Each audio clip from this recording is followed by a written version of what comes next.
ஜெயிக்க போறாரா ஓபிஎஸ், தோக்கிறாரா அண்ணாமலை? கருத்து கணிப்பு முடிவு சொல்வது என்ன?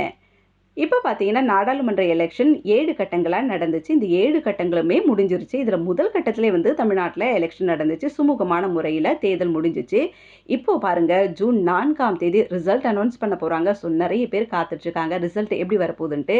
இதற்கிடையே கருத்து கணிப்பு முடிவுகள் இன்னைக்கு வெளிவந்திருக்கு. பிரபல இந்தியா டுடே ஆக்சிஸ் கருத்து கணிப்பை வெளியிட்டிருக்காங்க. அவங்க என்ன சொல்லியிருக்காங்கன்னு பார்த்தீங்கன்னா, பிஜேபி கூட்டணி தமிழ்நாட்டுல கிட்டத்தட்ட 25% வாக்குகள் பெறும் அப்படின்ட்டு சொல்லியிருக்காங்க.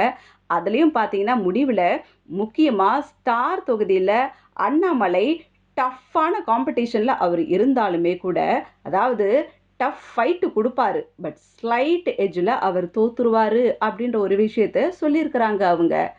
ஆனா பாருங்க, ஓபிஎஸ்க்கு ராமநாதபுரத்துல ஜெயிக்கிறதுக்கான வாய்ப்புகள் பிரகாசமா இருக்கு அப்படின்ற ஒரு விஷயத்தையும் கூட அவங்க சொல்லியிருக்கிறாங்க. அது மட்டும் இல்லாம ஏடிஎம்கே 22% தான் பெறும்.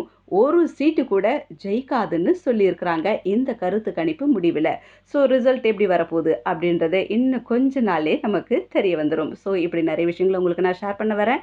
அதுக்கு நீங்க கிரானிக்கல் தமிழ் சேனலை சப்ஸ்கிரைப் பண்ணுங்க, ஷேர் பண்ணுங்க, லைக் பண்ணுங்க அண்ட் கமெண்ட்ஸ் பண்ணுங்க.